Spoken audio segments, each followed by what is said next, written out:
दोस्तों, इस दुनिया में कोई भी ऐसा व्यक्ति नहीं है जिस व्यक्ति के पास कोई ना कोई परेशानी ना हो। लेकिन कुछ व्यक्ति ऐसे होते हैं कि अपने परेशानी को दूर करने के लिए वह जल्दबाजी में गलत फैसला ले लेते हैं, जिसकी वजह से उनका हंसता खेलता परिवार तक तबाह हो जाता है। आज की घटना में सेम कुछ ऐसे होता है। एक महिला होती है, वह महिला बस अपने चंद फायदों के लिए अपने मायके से छोड़ अपने ससुराल में बुलाकर ऐसे खेल खेल देती है, जिसकी वजह से उसका हंसता खेलता परिवार तक तबाह हो जाता है। आखिर क्या था आज की घटना में? आज की घटना में क्या हुआ? आज की घटना की आप पूरी तह तक सच्चाई जानने के लिए इस वीडियो को आप लास्ट तक ज़रूर देखिएगा। नमस्कार दोस्तों, मैं प्रदीप कुमार आपको स्टडी बात चैनल पे मैं स्वागत करता हूं। दोस्तों आज की जो सच्ची घटना है, यह घटना सुनाने से पहले मैं आपसे एक छोटा सा रिक्वेस्ट करना चाहता हूं, क्योंकि आप अगर इस चैनल पर नए हो, पहली बार आए हुए हो, तो एक बार जाकर आप अपने इन्हीं प्यारे हाथों से आप इस चैनल को सब्सक्राइब ज़रूर कर दीजिएगा, ताकि आपकी वजह से इम्पोर्टेंट होने के नाते यह जो वीडियो है आज काफ़ी लोगों तक पहुँचाया जा सके। और साथ में अपने नाम और अपने पते सहित एक बार वीडियो में कमेंट में जाकर डाल जरूर दीजिएगा, ताकि आपका नाम आज के वीडियो में हम ज़रूर ले सकें। दोस्तों, आज की यह जो सच्ची घटना है, यह घटना ठीक उत्तर प्रदेश और उसी का शाहजहाँपुर एक जाना माना ज़िला पड़ता है, और ठीक उसी का ही एक सिधौली थाना पड़ता है, और ठीक उसी से जुड़ा हुआ एक रामपुर गाँव पड़ता है। उसी गाँव के रहने वाले शेर मोहम्मद होते हैं। उनकी पत्नी होती हैं अब रजिया, जो पूरी तरह से बुजुर्ग अवस्था में दोनों पहुंच चुके होते हैं। उनके टोटल घर में 4 बच्चे होते हैं, जिसमें 2 बेटे और 2 बेटियां होती हैं। लेकिन जो तीसरे नंबर का बच्चा होता है, वह बच्चा एक बेटा होता है, जिसका नाम संजू मासूरी होता है, जिसकी उम्र लगभग 35 साल के आसपास होता है। लेकिन संजू से एक और छोटा भाई होता है, इस्लामुद्दीन जो होता है, मौके पर पास एक कॉलेज होता है, उसी में जाकर पढ़ाई कर रहा होता है। लेकिन संजू मासूरी जो होता है, वहीं पास एक बाज़ार होता है, उसी बाज़ार में जाकर मौके पर ई रिक्शा चलाया करता था, जिसकी वजह से अब संजू मासूरी का परिवार मौके पर चल पाता था। लेकिन संजू मासूरी की अभी तक शादी नहीं हुई थी। उसके ऊपर इतनी जिम्मेदारी होती है, जिसकी वजह से वह पारिवारिक जिम्मेदारी में उलझ जाता है और शादी नहीं कर पाता। लेकिन परिवार में खुशी का कोई कमी नहीं होता है। लेकिन तभी मैं बात कर रहा हूँ 16 नवंबर का ही। अब वही लगभग शाम के आसपास के टाइम होता है। तो उसी टाइम जो होता है, संजू मासूरी अपने घर से बिना काम के कहीं निकल जाता है। लेकिन इधर 2 घंटे का वक्त बीत जाता है, तो संजू मासूरी जो होता है अपने घर लौट के नहीं आता है। अब घर वाले सोचने लग जाते कि हो सकता है अपना ई रिक्शा लेकर कहीं रुक गया हो, जिसकी वजह से उसके पिता शेर मोहम्मद और साथ में शेर मोहम्मद का घर में अपना सबसे छोटा बेटा जो होता है इस्लामुद्दीन, अब दोनों मिलते हैं। मिलने के बाद जो होता है, अब उसी वक्त सबसे पहले संजू मासूरी के पास फ़ोन कर देते हैं। लेकिन जब फ़ोन करते तो संजू मासूरी का जो मोबाइल होता है वह बंद बता देता है। बड़े अचंभे में पड़ जाते हैं कि आखिर अभी चंद घंटे गए हुआ तो संजू का मोबाइल बंद क्यों हो गया। अब यह सब सोच साच कर इधर परेशान हो जाते, और जब परेशान हो जाते हैं तो उसी वक्त अपने पड़ोसियों के घर जाते शेर मोहम्मद। वहाँ अपने बेटे के बारे में काफ़ी लोगों से पूछताछ करते हैं, लेकिन तब भी संजू के बारे में कुछ अता पता नहीं चलता है। ऐसे तलाशी करते करते रात का 8 बजे के आसपास टाइम हो जाता है। वह भी बड़ी उलझन में पड़ जाते हैं, इस्लामुद्दीन भी बड़ी उलझन में पड़ जाता है कि हमारा भाई अब कहाँ रह गया। लेकिन ऐसे तलाशी करते करते पूरी रात बीत जाता है। अब सुबह यानी कि 17 नवंबर का जैसे ही टाइम आ जाता है, तो उसी वक्त जो होता है कुछ व्यक्ति होते हैं अब इधर संजू की तलाशी करते करते सेठपाल के खेत में पहुंच जाते हैं। तो उनके खेत के साइड में बहुत बड़ी पराली लगी होती है। तो उसी पराली के जस्ट सामने एक चप्पल पड़ा होता, पूरा जोड़ा होता है। वह जोड़ा लेकर वह व्यक्ति पहचान लेते हैं कि या तो लग रहा है संजू मासूरी का चप्पल है। तो उसी में से वह व्यक्ति चीख पड़ता है। चीखने की वजह से काफ़ी लोग इकट्ठा हो जाते हैं। इकट्ठा होने के बाद लोग पराली की तरफ बढ़ते हैं, लेकिन पराली को जैसे ही 4-5 बार उठाकर वहाँ से उड़ाते हैं। उड़ने के बाद वहीं पराली में पड़ा हुआ एक व्यक्ति का डेड बॉडी देखते, वह डेड बॉडी किसी और का नहीं होता है, बल्कि खुद संजू मासूरी का होता है। अभी इस तरह के हश्र को देखकर वहाँ लोग दंग से रह जाते हैं। और तुरंत इसकी जो सूचना होता है अब उसी वक्त संजू के अपने छोटे भाई इस्लामुद्दीन और पिता शेर मोहम्मद और माँ रजिया को दिया जाता है। वह भी खबर पाते गांव से खबर पाने के बाद दहाड़े मारकर चीख चिल्लाकर सेठपाल खेत पहुंचते हैं। वहां पहुंचने के बाद पराली के करीब जब जाते हैं तो देखते काफ़ी लोगों का भीड़ जमा हुआ है।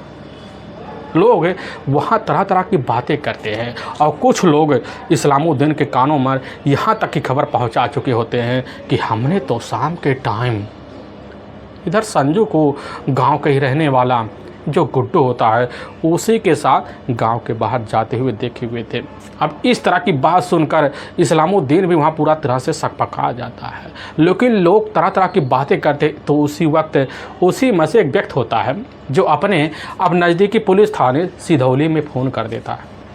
अब सिधौली के थाना प्रभारी होते हैं जगनारायण, वह भी खबर पाते हैं, अपने दल बल टीम को लेते हैं और साथ में बड़े अधिकारी को सूचना भी भिजवा देते हैं। और बड़े अधिकारी सूचना पाते ही अपने दल बल टीम को लेने के बाद सीधा रामपुरा गांव पहुंचते हैं और वहीं सेठ के खेत में घुस जाते हैं। तो देखते पहले से भीड़ लगा, पराली के करीब जाते तो पराली में सही में देखते हैं कि उसी पराली में संजू का डेड बॉडी पूरी तरह से अचेत और मृत अवस्था में पड़ा हुआ है। लेकिन संजू के डेड बॉडी का तौर तरीके से निरीक्षण करते हैं तो पता चलता संजू के बॉडी पर कहीं खोज मरोच या तोड़ मोड़ का निशान तक नहीं होता है। लेकिन पुलिस की टीम जैसे ही उसके गले पर निगाह मारती तो पता चलता उसके गले पर किसी अंगूठे के जरूर निशान पड़े हुए हैं। अब थाना प्रभारी इधर जानरायण तुरंत देखकर समझ जाते हैं कि बस करो, संजू की जो मौत हुई है यह मौत साधारण तरीके से नहीं हुई है बल्कि सांस फूलने की वजह से हुई। आखिर यह किसका कारनामा हो सकता है। लेकिन तभी वहां पर खड़े इधर इस्लामुद्दीन से पुलिस की टीम पूछताछ करती है और उससे कुछ अहम सुराग पुलिस को मिलता है। मिलने की वजह से पुलिस की जो टीम होती है उसी वक्त दो लोगों को संदिग्ध घेरे में लेती है और लेने के बाद बॉडी का वही पंचनामा भरती है और उठाकर अपने नज़दीकी जो सरकारी अस्पताल होता है अब उसी में पोस्टमार्टम के लिए भेजवा देती है। और पुलिस की टीम जो होती है इधर लोगों से वही सारा मसला लेकर अपने थाने इस्लामुद्दीन लेकर लौट आती है। इस्लामुद्दीन से पुलिस की टीम थाने में कुछ और अहम पूछताछ करती है और उसी के तहरीर पर इधर पुलिस की जो टीम होती है और गुड्डू और साथ में सेठपाल और साथ में गुड्डू के अपने कुछ करीबी और साथ में अज्ञात हत्यारे के विरुद्ध धारा 302 के तहत मुकदमा दर्ज कर लेती है। लेकिन जब दर्ज किया जाता है तो पुलिस की जो टीम होती है इस केस को सुलझाने के लिए इस्लामुद्दीन और साथ में मुखबिरों को भी इस चीज़ की सूचना भिजवा देती है कि आपको अगर किसी बात की जानकारी मिलती है तो तुरंत इसकी जानकारी हमें दे। इस्लामुद्दीन तो वहाँ से अपने घर आ जाता है और अपने भाई के हत्यारे की तलाशी करने के लिए वह खुद जोरों शोर से लग जाता है और पुलिस की टीम जो होती है अपने ही तरीके से अपनाती है। कुछ मुखबिर होते हैं, मुखबिर काफ़ी ऐसा सुराख लाते हैं पुलिस के सामने, पुलिस की टीम जब सुनती है पूरी तरह से वह भी चौंक सी जाती है। लेकिन इधर पुलिस की टीम अब गुड्डू की तलाशी करने के लिए सबसे पहले गुड्डू के घर पहुंच जाती है। लेकिन गुड्डू जो होता है अब अपने घर नहीं मिलता, पूरी तरह से फरार होता है। पुलिस की जो टीम का जो शंका होता और गुड्डू के ऊपर जाकर टिक जाता है कि बस करो सीधा का सीधा जो हाथ होगा वह गुड्डू का होगा। इसीलिए पुलिस की टीम मुखबिरों को अलर्ट कर देती है। लेकिन तब तक मुखबिर लगते हैं, मुखबिर लगने के बाद अपनी मेहनत को बड़ी तेज तर्रार से रंग लगाते हैं। वह भी जानना चाहते थे कि आखिर मेन हत्यारा कौन है। लेकिन सबसे बड़ा जो मकसद बनता था वह गुड्डू को अपने कस्टडी में लेने का। तभी इसी बीच पुलिस को एक सूचना मिलता है कि गुड्डू का ही एक अपना बहनोई है आकाश, जो ठीक घटना वाले शाम को इधर आकाश और गुड्डू और यहाँ तक संजू मसूरी एक साथ गांव के बाहर सेठपाल के खेत में देखे गए होते हैं। और पुलिस का टीम का जो शंका होता है यकीन में होता है। यकीन होने के नाते पुलिस की टीम सर्विलांस की मदद लेती है और उसी मदद से तलाशी करने के लिए लग जाती है। तब मुखबिर के द्वारा 21 नवंबर साल 2020 का दिन होता है। पुलिस की टीम को खबर मिलता है कि इस वक्त जो होता है इधर गुड्डू और साथ में आकाश नीमतपुर जो मोड़ है उसी मोड़ पर दोनों खड़े हुए हैं और रात बिरात का टाइम होता है। उसी वक्त पुलिस की टीम जाती है, दोनों को धर दबोचती है और थाने में ले आती है। लेकिन जैसे ही गुड्डू और आकाश से पूछताछ किया जाता है अब इधर संजू मसूरी की हत्या के बारे में, तो पुलिस के सामने बिना किसी शक्ति दबाव के अब दोनों टूट जाते हैं। लेकिन पुलिस के सामने गुड्डू और साथ में आकाश जो सच्चाई रखते हैं, इसे सुनने के बाद लोगों के रोंगटे तक खड़े हो जाते हैं। असल में जो रामपुर गांव पड़ता है उसी ही गांव के रहने वाले होते हैं, जाने माने किसान होते हैं राम विलास। उनकी अपनी पत्नी भी होती है सुधा। लेकिन रामविलास के टोटल 3 ही बच्चे होते हैं, जिसमें एक बेटा होता है और 2 बेटियां होती हैं। लेकिन रामविलास के पास थोड़ी बहुत खेती होती है। उसी खेती के बदौलत जो होता अपने तीनों बच्चों को पढ़ाई में कोई भी कसर छुड़वाना नहीं चाहते थे। उनकी अपनी मंशा होती है कि हमारे तीनों बच्चे पढ़ लिख कर अपने पैरों पर खड़ा हो और गांव में उन्हें काफ़ी मान सम्मान मिले। अब इसी चीज़ की फिराक में रामविलास अब लग जाते हैं। लेकिन कैसे न तैसे कर कर अपनी जो बड़ी बेटी होती है अब घर में, उसकी तो अब शादी करवा देते हैं। लेकिन उनकी अपनी छोटी बेटी बढ़ती है, वही अब प्रीति। लेकिन उनके घर में एक और बेटा होता है गुड्डू, जो दोनों अभी अविवाहित होते हैं। लेकिन अविवाहित होने से इन्हें कोई मतलब नहीं होता था। यही मतलब होता था कि हमारे जो बच्चे पढ़ लिख कर अपनी ज़िंदगी अब संवार सके। लेकिन इसी बीच प्रीति पास एक कॉलेज होता है, उसी में जाकर पढ़ाई तो करती है। लेकिन 8वीं पढ़ाई करने के बाद जो होता है अब उसका पढ़ाई में मन नहीं लगता है, जिसकी वजह से रामविलास अपने बच्चे के ऊपर काफ़ी ध्यान देना भी अब कम कर देते हैं। अब इधर प्रीति पूरी तरह से आज़ाद हो जाती है, होने की वजह से अपनी ज़िंदगी ऐशो आराम से जीने के लिए लग जाती है। लेकिन इसी बीच प्रीति की जो खूबसूरती होती है वह 4 चाँद मानना शुरू कर देती है और इस तरह मानने लग जाती है। वह जो होती है प्रीति अब यही चाहती है कि जिस तरह टीवी में हीरो हीरोइन डांस करते हैं, एक दूसरे के सामने प्रपोज करते हैं, पहनावे देखती है, तो इस तरह की हसर को देखकर प्रीति भी समझ जाती है कि हमें भी इनके ही ठीक रास्ते पर चलना चाहिए, क्योंकि हमारी खूबसूरती में कोई कमी नहीं है। क्योंकि ठीक है, प्रीति खूबसूरत थी ही, उसकी चाहत अलग थी। यही सब सोच साच कर प्रीति जो होती है आए दिन टीवी के सामने खड़े होकर ठीक वैसा ही डांस करती जैसे हीरोइनें डांस किया करती थी, वैसे ही एक्टिंग करती थी जैसे हीरोइनें एक्टिंग करती थी, वैसे ही तरह तरह के बोलचाल भाषा उनकी पकड़ती थी जैसे हीरोइनें पकड़ती थी। यही सब सोच साच कर प्रीति जो थी आए दिन अब उन्हीं कलाकारों के रंग में ढलती चली जा रही थी। लेकिन अब कलाकारों की मन को देखकर प्रीति भाव जाती है कि बस हमें एक अपनी ज़िंदगी में जीने के लिए एक ऐसे हीरो की ज़रूरत हो जो सेम हमारी तरह हो। और प्रीति जो होती है इन्हीं सिर्फ चाहत में अब लग जाती है। तभी प्रीति के गांव का रहने वाला होता है, वह कोई और नहीं होता है, संजू मसूरी होता है। संजू मसूरी के घर परिवार तो बड़ा खुश होता है, लेकिन उसके भी अपने शौक़ होते हैं। उसके पहनावे, उसके बोलचाल, उसके रंग मिलान में कोई कमी नहीं होता है। वह भी एक नंबर हीरोपंथी का काम किया करता था। टीवी के सामने खड़ा होकर अपने आप को किसी हीरो से कम नहीं समझता था। यही सब सोच साच कर गाँव की लड़कियाँ जो होती उस पर काफ़ी मेहरबान भी होती थी। तरह तरह के लोगों के सामने शायरी बोला करता था, जिसकी वजह से उसके जुबान पर ऐसी मीठी बात निकलती थी कि लड़कियाँ उसके मिलने के लिए बेकरार हो जाती थी। लेकिन तभी इसी बीच जाकर संजू मसूरी की मुलाकात एकाएक गली में, क्योंकि एक ही इलाके के रहने वाले होते हैं, होने के नाते जो होता है अब जाकर प्रीति से हो जाता है।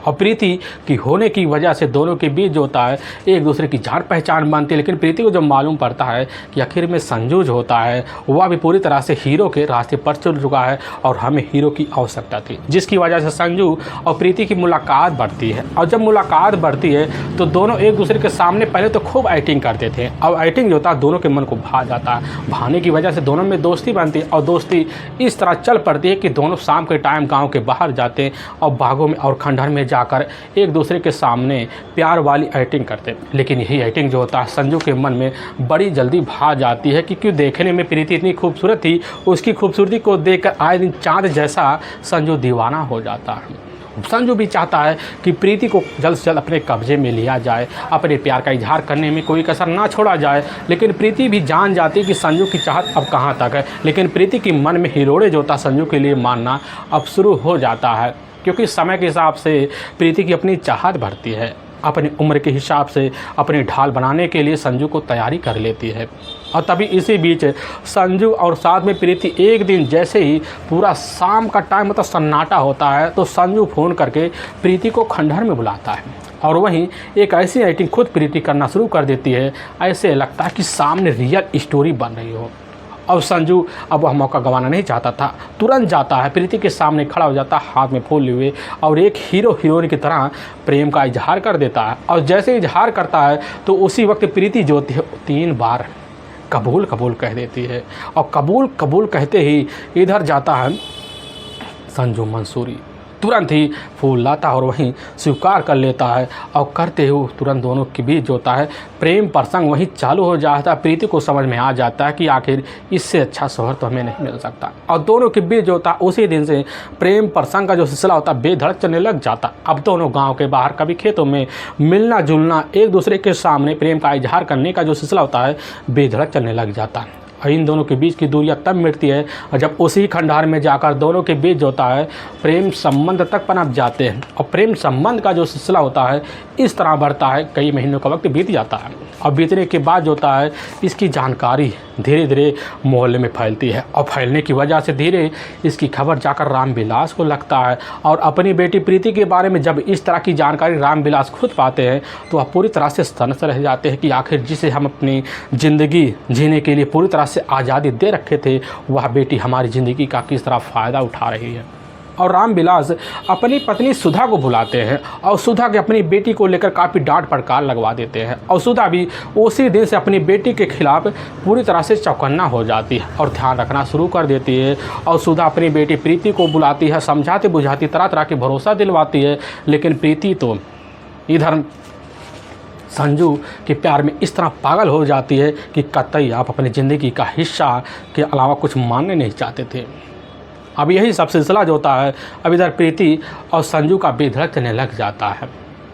लेकिन इधर जो होता है एक दिन जैसे दोपहर का टाइम होता है उसी वक्त प्रीति की जो अपनी माँ होती है सुधा मौके पर आंगन में झाड़ू पोछा कर रही होती है। तभी उसकी नज़र छत पर जाती है तो वह नज़र उसके ऊपर जो पड़ता है वह कोई और नहीं होता है पढ़ाने वाला, वह खुद होता है संजू और सामने उसकी अपनी बेटी सुधा होती है। लेकिन फ्लाइंग के द्वारा दोनों में एक दूसरे के इजहार किए जा रहे थे। इस तरह की हसरत देखकर सुधा पूरी तरह से अपनी बेटी के ऊपर गुस्सैली कदम उठाती है और पकड़ती है, जाकर वही पिटाई करती है। और उसी दिन से सुधा जो होती है पूरी तरह से सचेत हो जाती है और अपने पति रामविलास को पूरी तरह से सतर्क करवा देती है। रामविलास समझ जाते किसी दिन हमारी बदनामी इस गांव में होकर रहेगी, जिसकी वजह से रामविलास और सुधा उसी वक्त एक ऐसा फैसला लेते हैं। वह समझ जाते हैं कि इस फैसले में बदकर हमारी बेटी पूरी तरह से सुधर जाएगी, जिसकी वजह से रामविलास और इधर सुधा अपनी बेटी के लिए अब एक दूल्हे की तलाशी करते हैं। अपनी बेटी प्रीति के लिए उनकी जो मेहनत होती है बड़ी जल्दी रंग लाती है। उन्हीं मेहनत के तहत शाहजहाँपुर का ही एक जाना माना गांव पड़ता है जमनपुर। उसी गांव के रहने वाले रामवीर होते हैं। रामवीर का ही अपना बेटा होता आकाश। आकाश थोड़ा पढ़ा लिखा होता है लेकिन मौके पर मेहनतगिरी में कोई कंजूसी नहीं करता था। उसके परिवार वाले, उसके गांव वाले उसके मेहनत को देखकर काफ़ी खुश हो जाते थे। लेकिन आकाश के परिवार वाले के बारे में जैसे ही खबर जाकर रामविलास को लगता है तो रामवीर से जाकर उसके बेटे का हाथ मांग लेते हैं। आकाश का हाथ मांगने के बाद आकाश जैसे ही अब पहली नज़र में प्रीति को देखता है, देखने को खूबसूरती देखकर पसंद कर लेता है।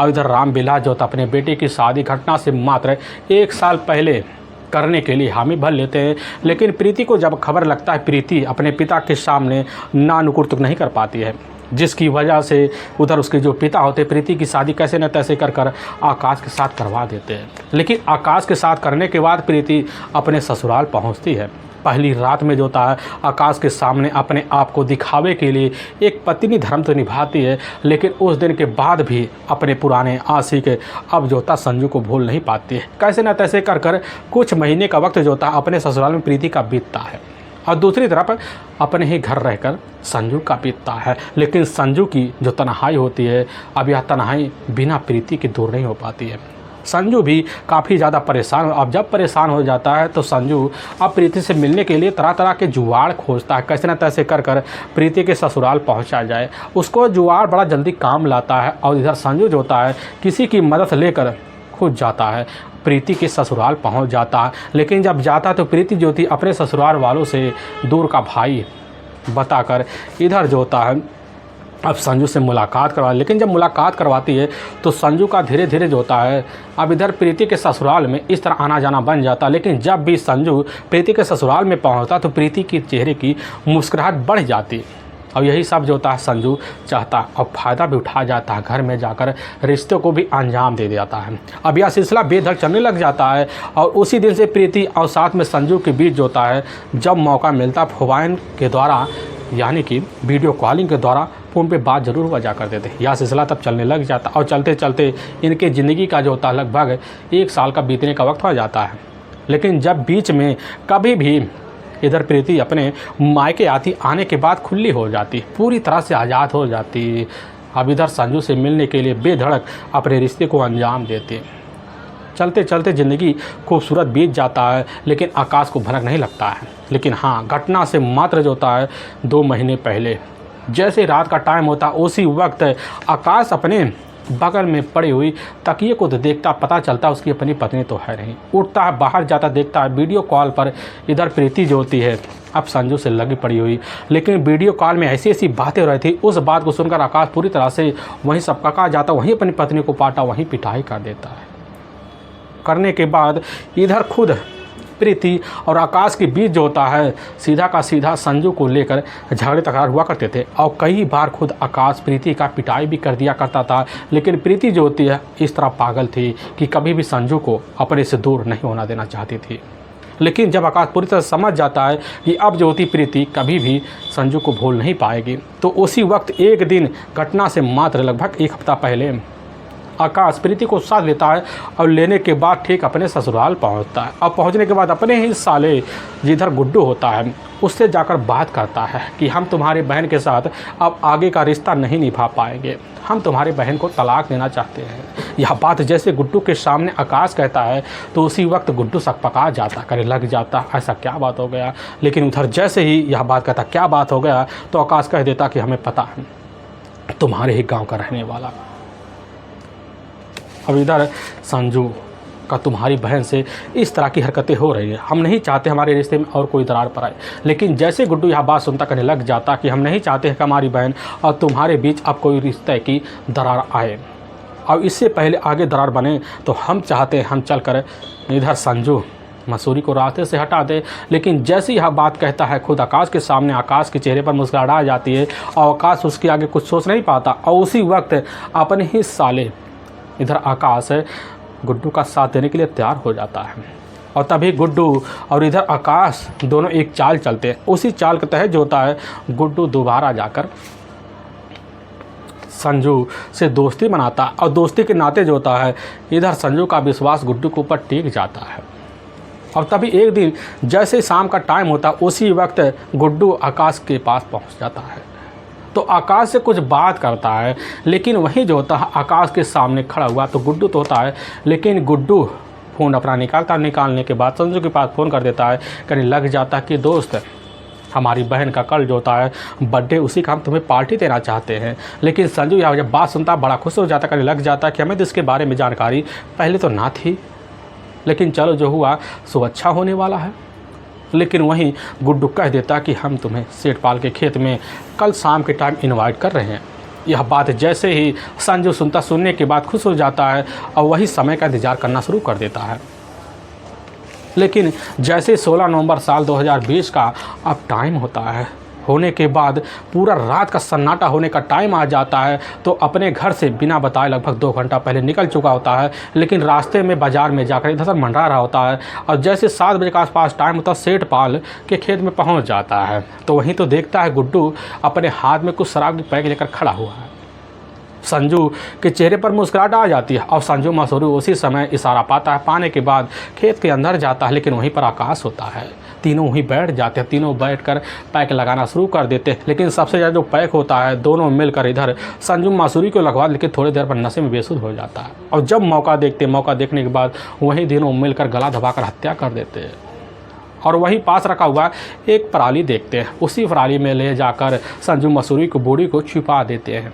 उसके जेब में रखे हुए मोबाइल को निकाल लेते हैं, और मोबाइल निकालने के बाद मोबाइल तोड़ ताड़ कर वहीं खेत में फेंक देते हैं। लेकिन चप्पल उनकी गलती की वजह से वहीं छूट जाता, और छोड़ छाड़ कर वहाँ से आकाश और गुड्डू अपने घर को लौट जाते हैं। लेकिन वाकई में दोस्तों पुलिस के सामने जब यह सच्चाई निकल के आती है, सुनने के बाद लोगों के रोंगटे तक खड़े हो जाते हैं। लेकिन पुलिस की जो टीम होती है इधर आकाश और गुड्डू को दोनों को अपने करीब लेने के बाद वहाँ के कोर्ट में ले जाती है, और कोर्ट में दोनों के ऊपर काफ़ी गंभीर धारा मुकदमा दर्ज करके ले जाकर हमेशा के लिए जेल के सलाखों के पीछे डाल देती है।